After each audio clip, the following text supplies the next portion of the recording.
Muy buenas tardes, soy Alonso Trujillo Castro y hoy tengo la presentación de la exposición sobre los análisis y reflexiones sobre derechos humanos y derecho internacional humanitario en un caso de Colombia.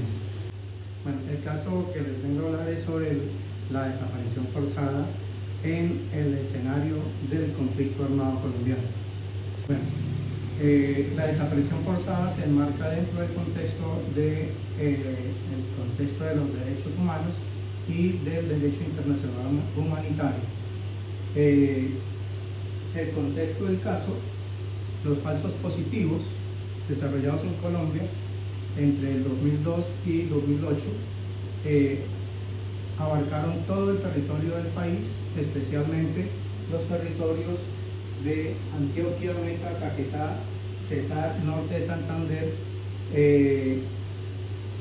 Huila, Casanare, Tolima, La Guajira y el Cauca. Los actores involucrados en este conflicto de falsos positivos son los grupos de guerrillas en el país, las AUC y las Fuerzas Armadas del Estado colombiano. Las víctimas de esa desaparición forzada fueron civiles que con la complicidad soterrada del Estado fueron involucrados de forma indebida en el proceso de la violencia en Colombia. Son civiles jóvenes que fueron raptados de sus territorios, llevados hacia otros territorios, ajusticiados. Después del ajusticiamiento los visten con camuflados, les montan un fusil y los hacen pasar por guerrilleros dados en baja en escenario del conflicto. En el marco de la Declaración de los Derechos Humanos se violan los siguientes normativos. La primera parte que entra uno a analizar en este proceso de la desaparición forzada en Colombia, se ve que se viola el preámbulo de la Carta, ya que esta establece que todo ser humano, toda persona, tiene derecho a su dignidad. El segundo artículo que se viola es el artículo 3 de esta Carta, que protege el derecho a la vida.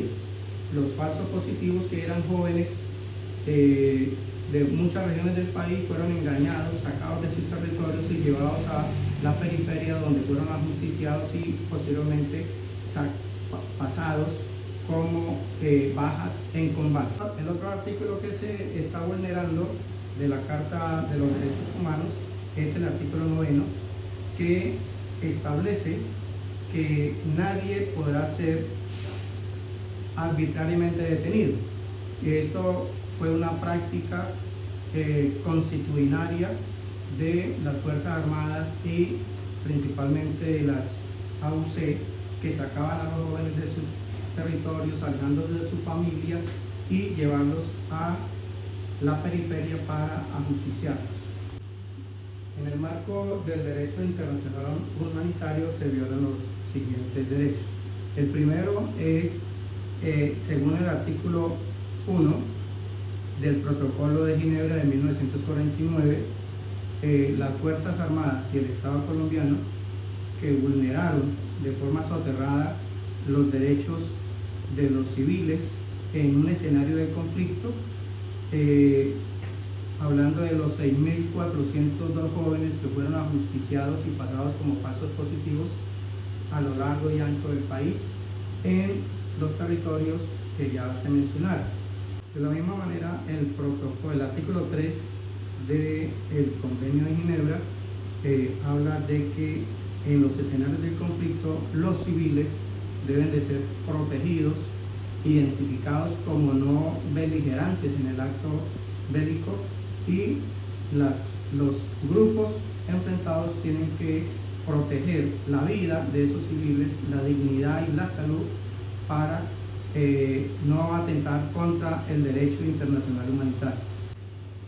En el marco del Estatuto de Roma, la Corte Penal Internacional establece que la desaparición forzada es un delito de lesa humanidad, lo cual conlleva a que el Estado también deba asumir responsabilidad frente a los hechos de los 6.402 jóvenes ajusticiados y pasados como falsos positivos.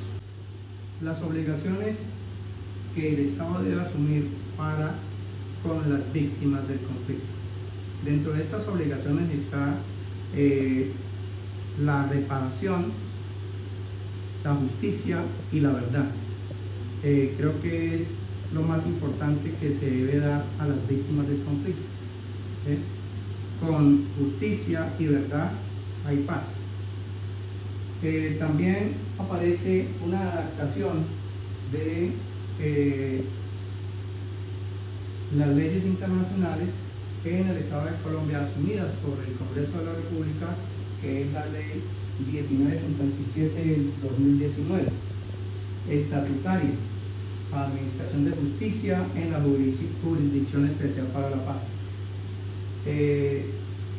Esta sigla es una adaptación que el Estado asume en el proceso de reparación a las víctimas. Entonces, el sistema integral de verdad, justicia, reparación y no repetición de esas acciones de violencia contra la población civil, especialmente para no vulnerar ni los derechos humanos dentro del conflicto armado, en los grupos que están en conflicto, y también para no vulnerar el derecho, la dignidad y la vida de las personas civiles que no hacen parte activa del conflicto armado colombiano. Otra de las obligaciones del Estado es, frente a lo que tiene que ver con el derecho internacional humanitario, es velar por el cumplimiento y el respeto de esta norma, que es sumamente importante en el conflicto interno que tiene Colombia. Las recomendaciones para el Estado. Dentro de las recomendaciones para el Estado, como psicólogo, le recomendaría al Estado establecer unos canales de atención psicosocial a las víctimas del conflicto armado, a los reinsertados y a los jóvenes, niños y jóvenes que han sido tanto víctimas como victimarios de ese conflicto. Víctimas porque fueron raptados de sus familias, alejados de ellas y obligados a empuñar un arma y irse en contra de la población civil. Y victimarios porque ellos fueron obligados a atentar contra la vida de numerosas personas a costas de poder proteger sus propias familias.